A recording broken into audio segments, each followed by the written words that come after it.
Hello and welcome to Making Revenue Tick. I am delighted to be joined this week by Ben Aghion. Hey Ben, how you doing? Hey, doing well. Thanks for having me.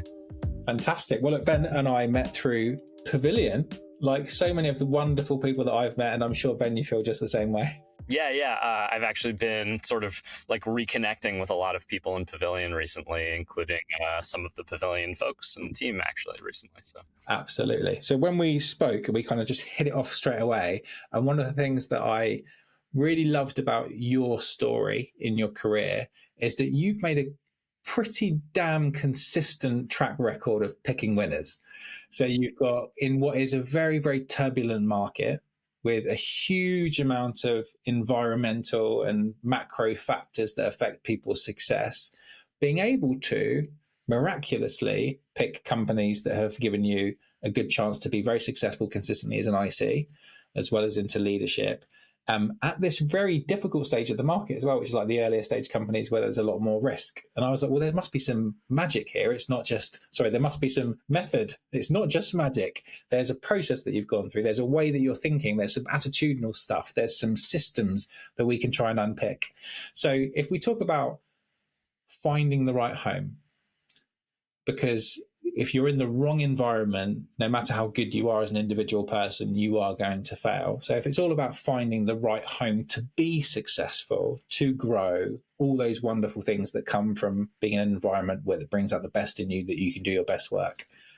Why is this topic of finding the right home so important to you? yeah, I think for me, being able, and thank you by the way for the kind words. I think yes, it's nice to look back and like have had a few successes. But also I think I've been very lucky to work with like great people and to find great companies, and like it's a big world out there. And I think you can only try and just control what you can control. So that's mostly been my approach. Yeah, so I think, finding the right home for me is super important for me to be a good salesperson, like to be able to show up every day, have the energy and passion to sell and not just persuade, but like actually help people with what I'm doing. And I think having that feeling ultimately, and that sense of mission and purpose and like what's special about what you're doing, it just unlocks so much, right? And like if you don't have that, like your energy levels are going to be lower. You're like going to be existentially questioning where you're at. And I think that's why, I mean, a lot of my friends who've jumped between jobs, that's a lot of the reason why, is because they don't feel like they've found their home, right? Where they feel like they can really sink their teeth in. It's such a good point. And there is so many people that have kind of chased that next job title or that next bit of OTE, and then realized actually it didn't come with any of that fulfillment and often all the success that they were after. And then that company, something happens and they get riffed, or, there's a big change of strategy and suddenly they're back in the market again. That only has to happen 2 or 3 times for you to really start to lose confidence. And like you say, raise these existential questions about whether, what are you doing with your time and what's the point of it all? I remember in my first job at MakerBot, the CEO, Jonathan Jaglom, he our CFO, Oded Edry, and me were sitting in a room, and he said, there's this thing my dad, and his dad was extremely successful Israeli entrepreneur. He said, there's this thing my dad showed me called the Golden Triangle, simple concept, but within a company, you have the CEO, right? And like maybe chairman at the top. And then, you have the C-suite, you have the VPs, the directors, the individual contributors, et cetera. And he said, you want to try and get as much experience going up the triangle as you can, so that when you hit the top, you have an understanding of all the ins and outs of the business. And he was like, if you have a chance to switch and have a lot of different experiences, whether it's in a given function or across functions, take it, because it's a great, and ride it for as long as you are learning at a rapid pace, because that's going to best position you to move up. And yeah, I think you're right. A lot of people do sort of like try and skip level or maybe go a little bit fast, instead of, just finding a place where they feel at home and can be present and really try and learn and show up authentically. Yeah, I love that. So for people who don't already have the pleasure of knowing you, Ben, give us a bit of an idea around who you are and the type of businesses you've made a career out of helping. Yeah, sure. So I grew up west of Boston. I'm a competitive tennis player. I went to NYU, and I've been in New York selling tech for like the last 10 years, New York for 15 years, practically. And so, yeah, the first company I worked for straight out of school was MakerBot, which was, in the heyday of 3D printing. They basically invented the desktop 3D printer. And the idea was you could rapid prototype if you were a company making any kind of physical product or good at a much lower cost. And really, the idea was you could make anything with this, right? Like 3D printing is pretty incredible. And new materials started coming out, new applications, et cetera. So then I show up doing inside sales and like just listening to Sandler President's Club's tapes to and from work every day. So that, anyways, I think early on wanted to master the craft of selling. And so I had the opportunity and the luck to do inside sales, international channel sales, territory management, and I was even the GM of Latin America for a period, which was like just a really cool run over the course of about 3 years.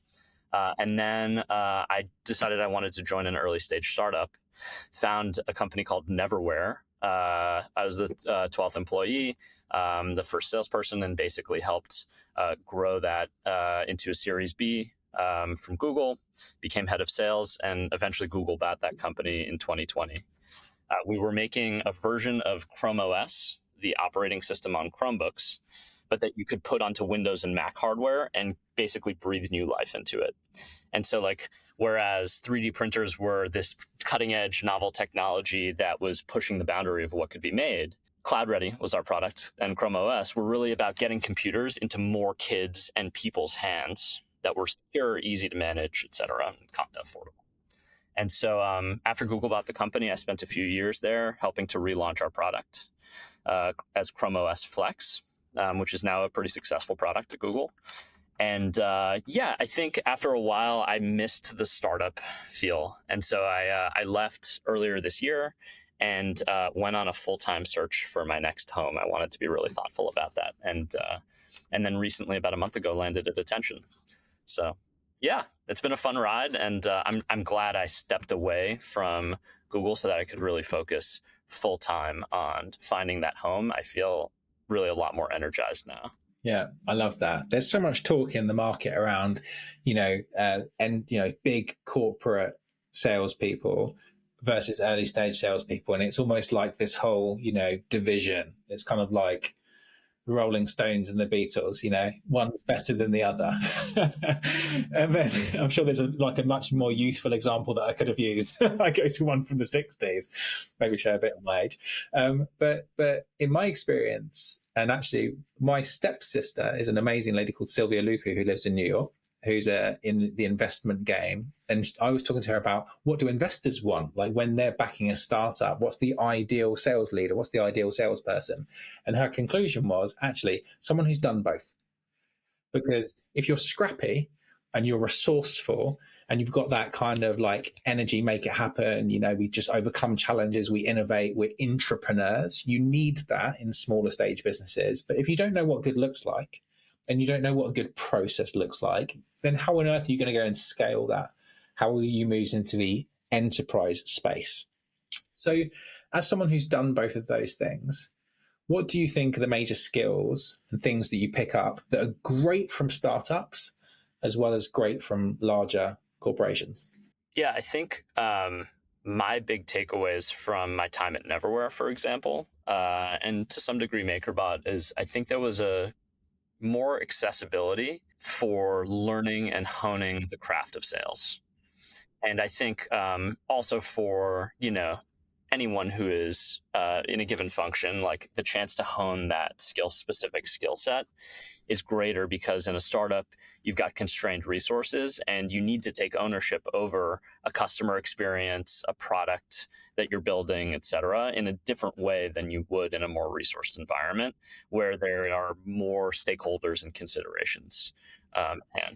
And so I think at a place like Google, my ability to sort of think at a how do we get complex things done level started evolving more rapidly.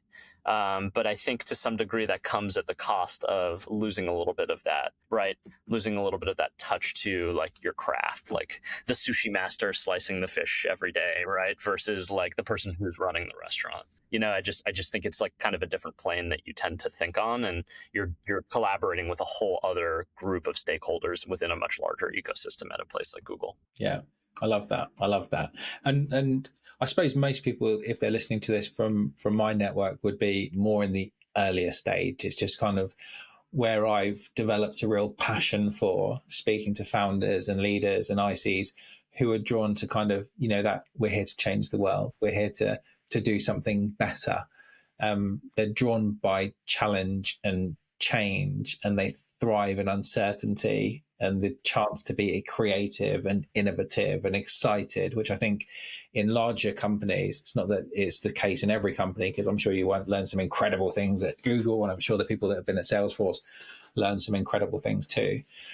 But I just love speaking to the change they're trying to make in the world.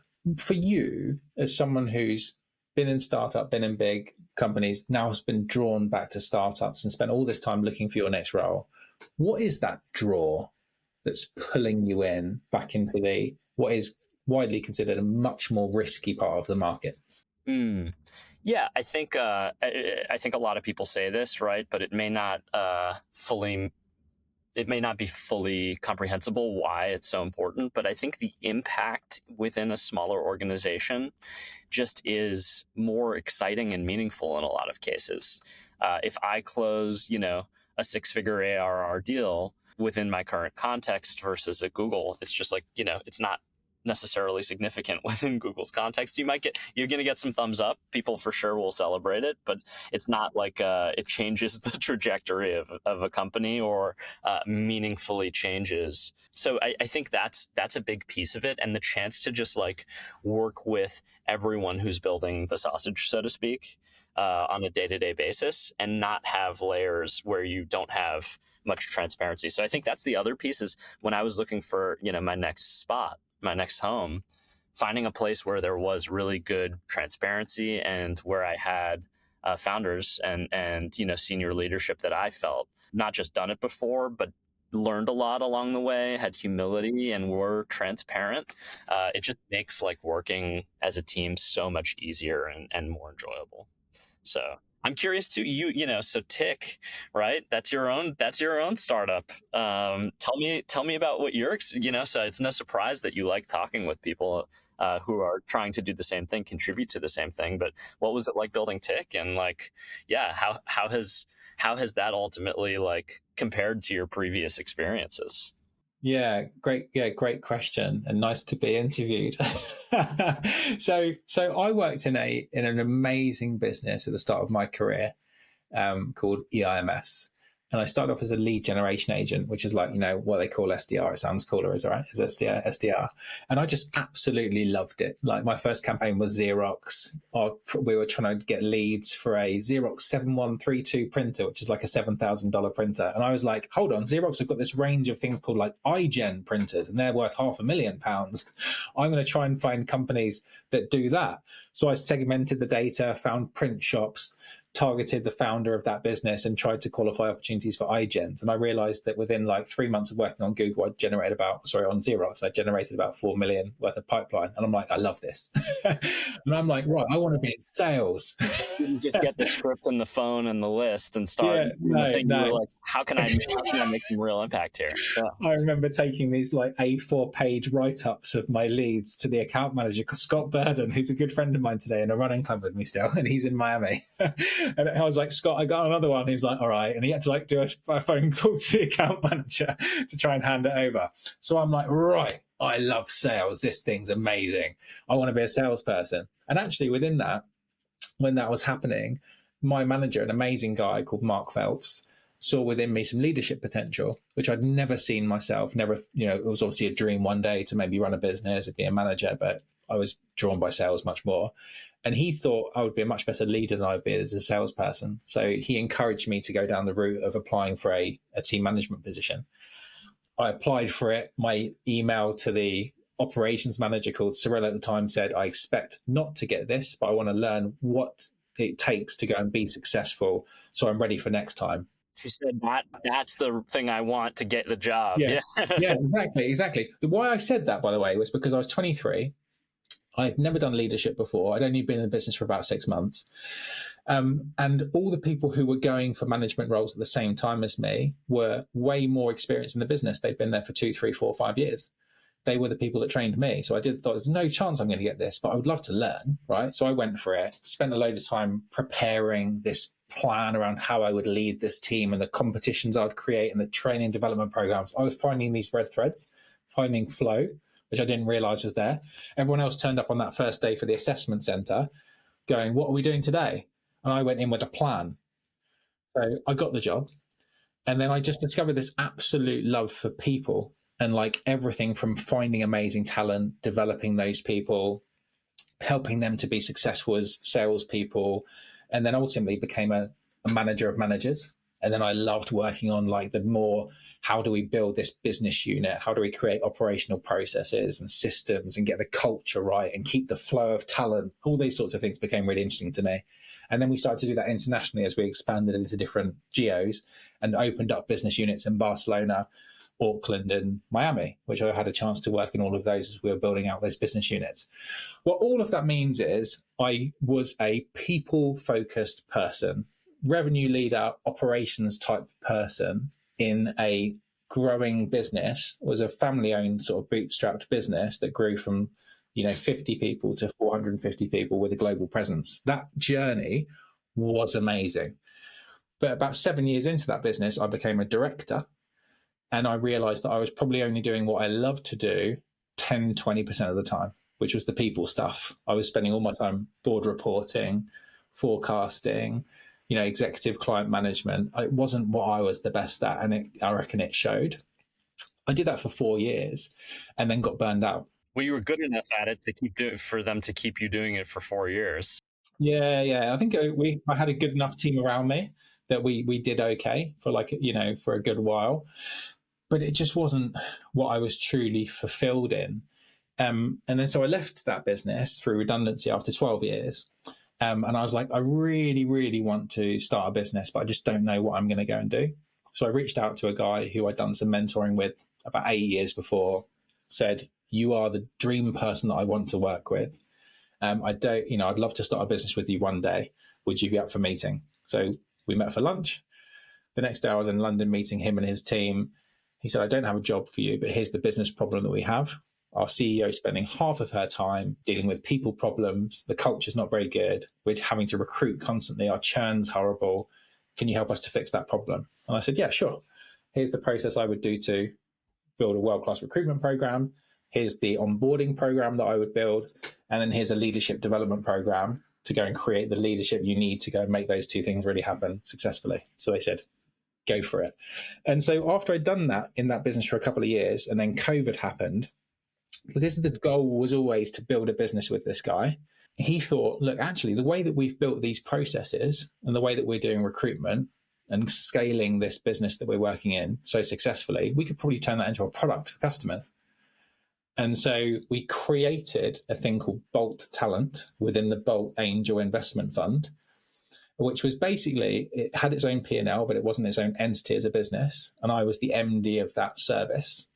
And we ran that for a year, making loads of mistakes, learning loads of things, but we sold some clients and we were successful enough to go, there's proof of concept here, this could be its own thing. And then in April last year, I took it over as my own business. And I still got a nice mentoring relationship with those guys, but it's my baby. So it's a very strange path in that I kind of built a startup as an incubated service within a startup with this incredible group of entrepreneurs who were sort of coaching me and developing me to become a bit of an entrepreneur. And I actually had to unlearn a huge amount of stuff that I'd learned from being quite institutionalized in a business for 12 years to then go and actually have the kind of mindset and the skills that you need to go and create a business. And that's how Tick Talent was born. So when you were switching between those different contexts, and then now as you are actually creating your own context and potentially a home for others, how did you think about home and mission and sort of this, because you mentioned, right, you figured out people really and interacting with, whether it's reports, colleagues, et cetera, that's where it was at for you. Like, how did you come to that realization, and did it take a long time? Like, was it just a feeling that suddenly, yeah, I'd love to understand how you ultimately reflected. Yeah, it's a really good question. I think it took a long time and lots of self analysis and self discovery. I had some really great coaches as part of the business that I worked in. This mentor and entrepreneur that I joined was really into self development, and he gave me a coach called Sue Whittle, who's like an NLP practitioner, incredibly smart and wonderful reader of minds. And she coached me around some things like wealth dynamics to help me to find my place in the world, and did like strength finder analysis and like money mindset and all these things to try and unpick like where I wanted to be in the world and what I was good at. That really helped. I went on a bit of a journey of self-discovery around reading things like Drive by Dan Pink, and then Love and Work by Marcus Buckingham, and Secrets of the Millionaire Mind. So I went on like reading all these examples of people who have got very successful ideas and very well researched ideas around like where people's strengths are and what they want to go and build. And my conclusion from all of that is what I wanted to build was a Jerry Maguire style recruitment company, which wasn't another big 400-person business with 100 staff that I would be responsible for, because I'd kind of burned out from doing that, to be really frank. But I wanted to have really great relationships with people and make a really big difference in their lives. And I knew that was going to be two things. One is finding brilliant companies doing really cool things like we've talked about, trying to change the world, all that sort of stuff. A founder that's got this amazing thing that's a bit of a gravity ball for talent, as well as finding incredible people who are a bit frustrated and stuck and wanting to do more and wanting to find a better home. And if I could be that middle person between those two, the Jerry Maguire kind of model, with a few really significant relationships, that would be something that would make me really happy. And then it took a longer time for me to go, well, what part of the market do I really want to serve? And that's when we kind of landed on, it is this early stage. It is founding sales managers. It is founding salespeople. That's the part that we probably are best at. Yeah, that's awesome. And I think, one thing that struck me is that you sort of raised your hand and said, Ben, I'll help you. Right. And like, it was on the latter stage of my journey, but you said, be super specific about what you want to put out in the world. Make that in your resume, tell everyone.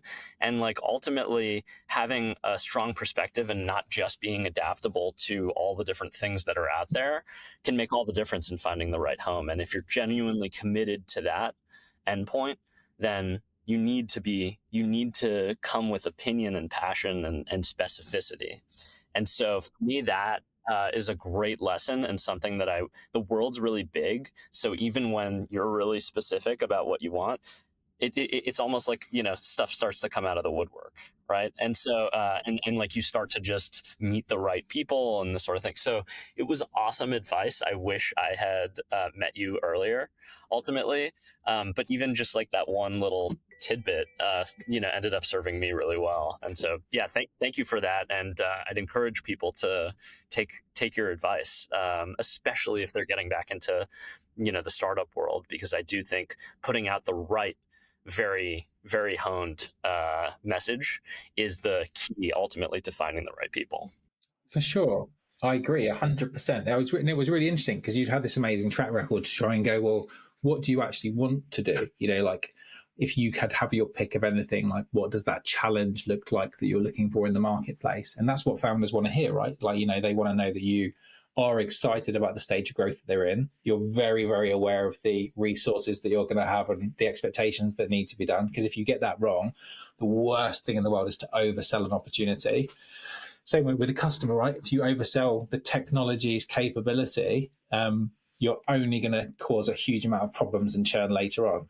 So when you were at that stage, it's probably quite useful. This is like a real life case study, right, of this kind of theory of being really specific about the challenge you want to go and solve in the world. And you've just joined a company. Talk about what was the criteria that you had?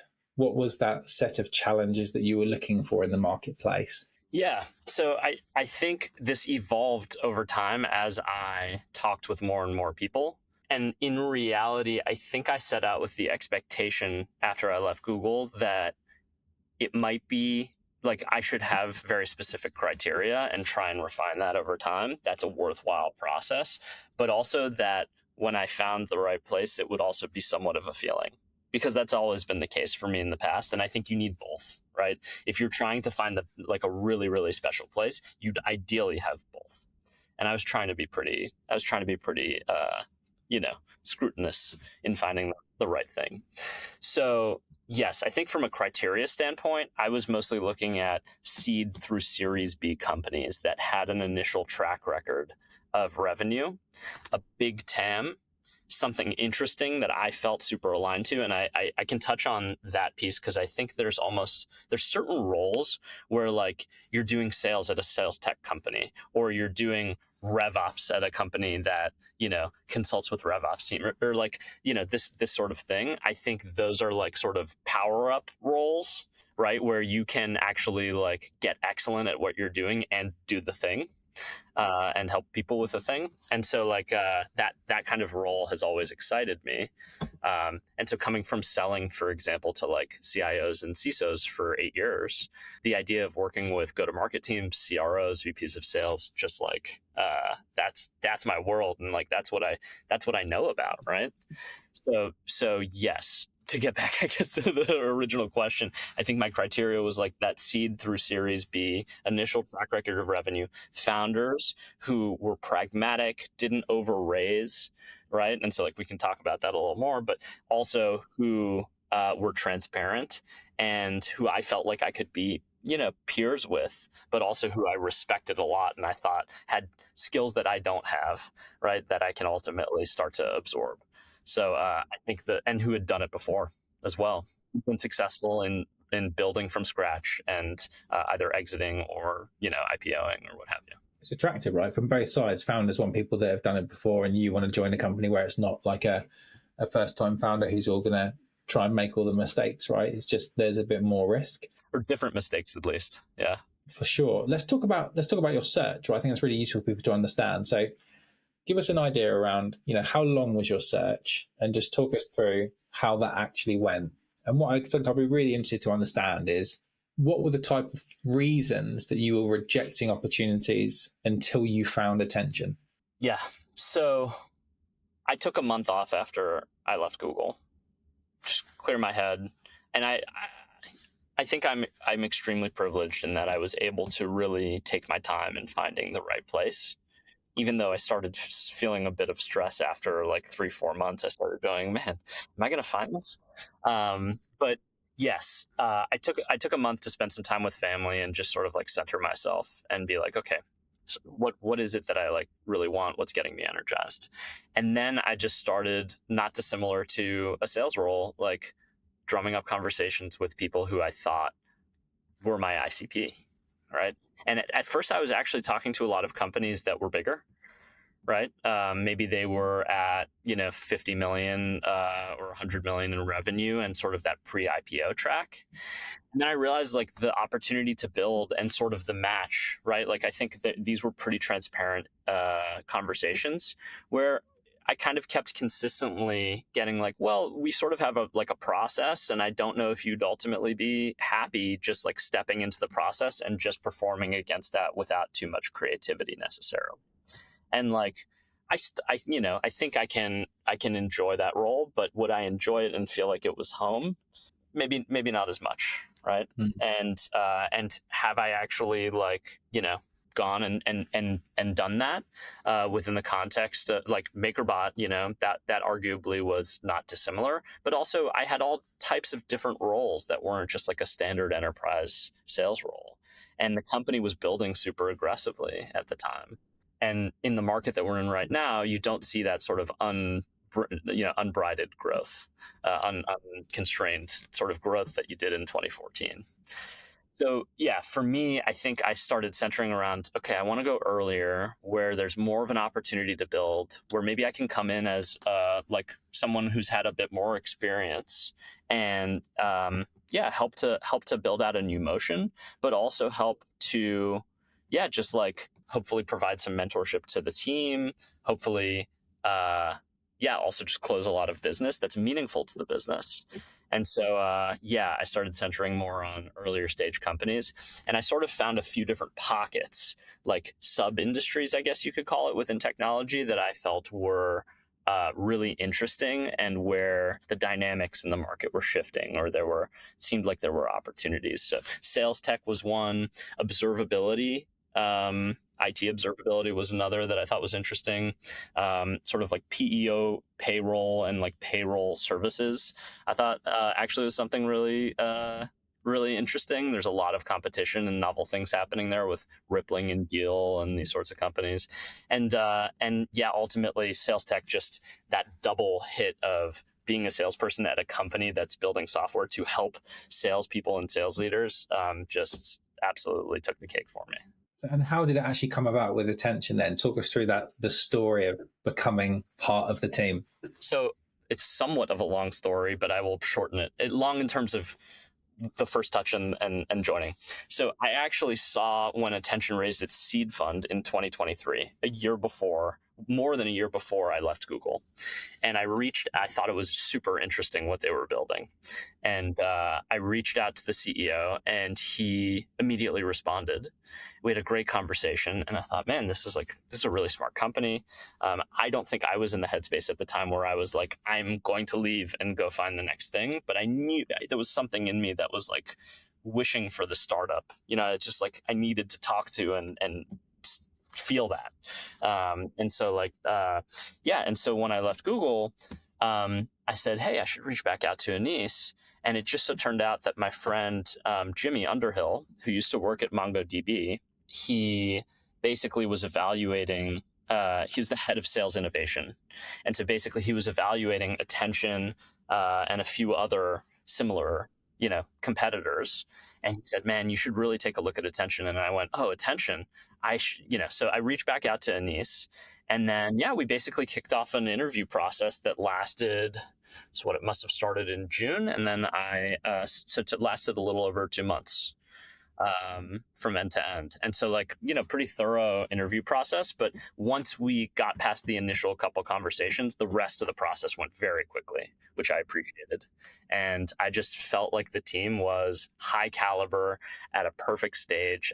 I was like, it just started clicking, right? And the people, right? Jacob, the head of sales here, is awesome. Super down to earth. So being able to step into that and add value was just like a no-brainer and super exciting for me. I love that. I love that you were still building those relationships when you were in a role. And that's so important, right? So many people go, oh, sugar, I'm out of work. I've been riffed. Now I need to start. What do I do? And they haven't posted on LinkedIn for 3 years because they've just been so deeply involved in the business. They've not even thought about their brand, let alone their network outside of it. I can say this because I did this. Well, I did too. And I in retrospect, I totally underinvested into my network for years. So luckily, I made this one, it took this one initiative, which certainly paid off, but I suppose that's how it is sometimes. Yeah, for sure. So if people haven't heard of Attention, give us the value prop around why this tech is so cool and it got your attention.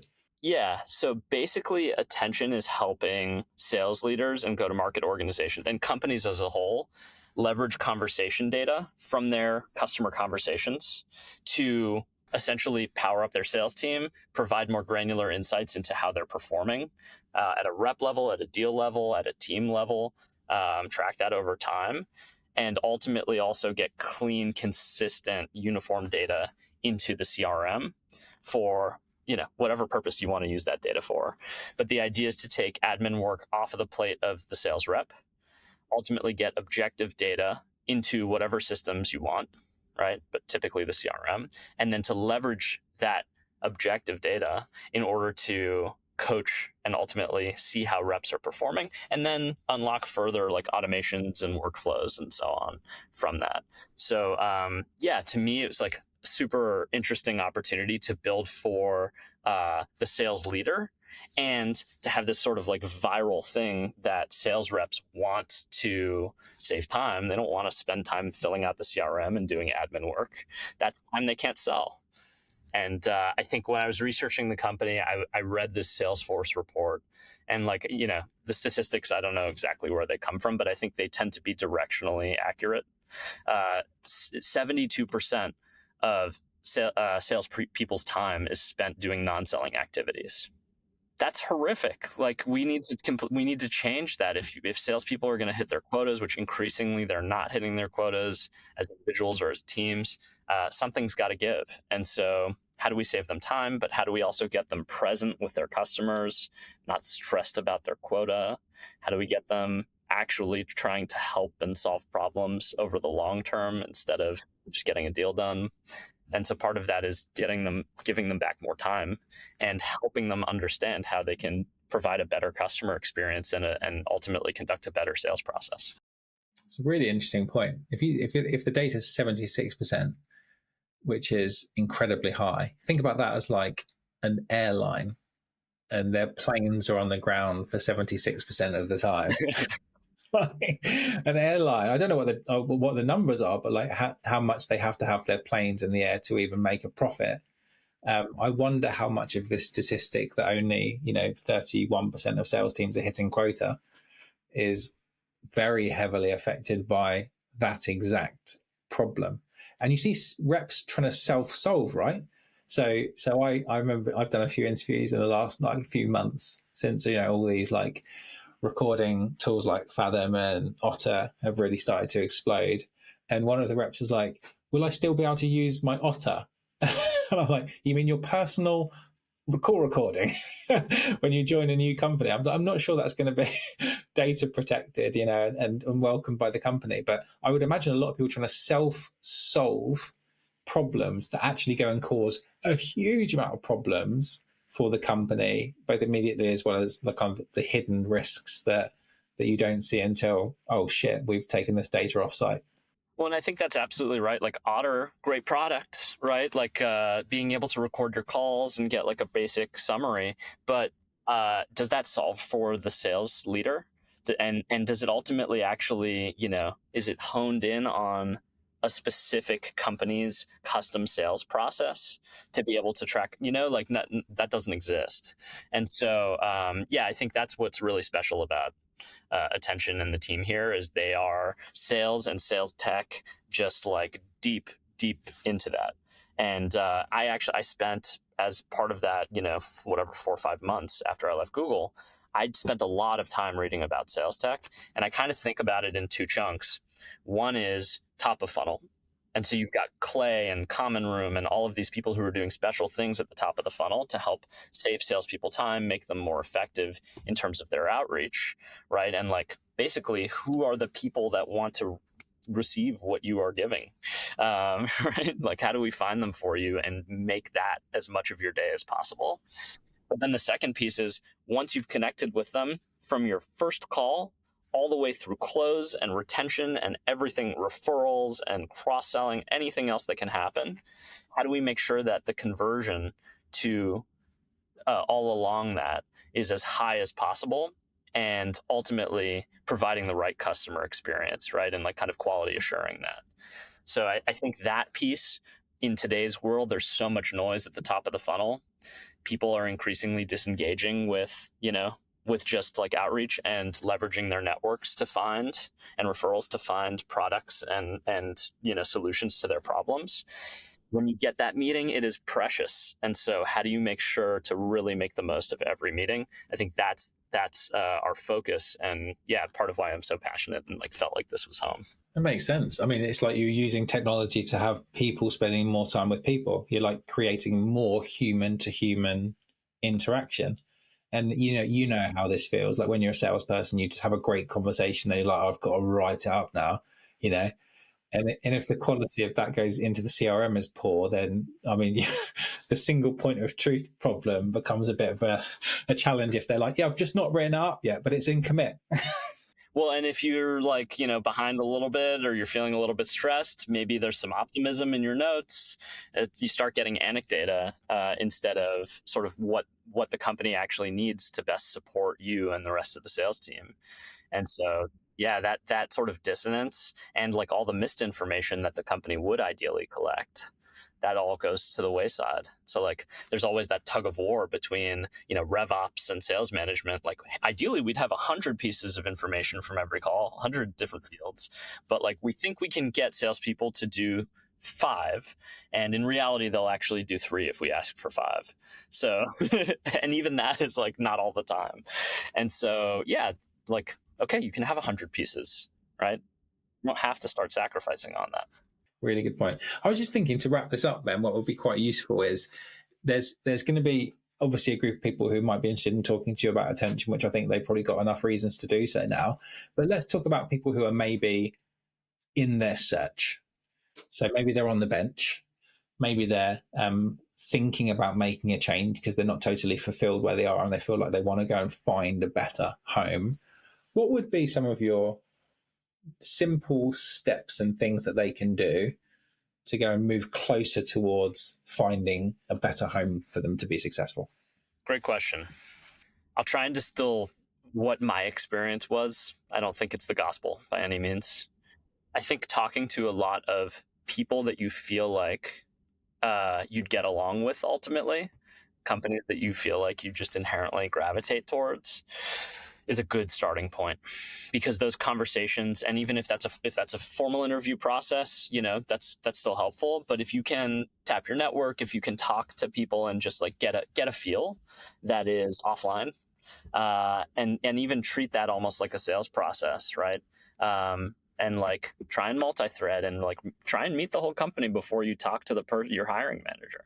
I think that can be really insightful and ultimately equip you with the tools to not only feel decisive about whether or not it's a good home for you, but to come in to a more formal process with very specific questions that you need to answer and very specific information that you can ultimately you leverage to position yourself effectively, and show that you're really great at what you do, right? Treating that like a sales process, I think, and a customer ultimately makes a lot of sense because they are buying into hiring you as a person.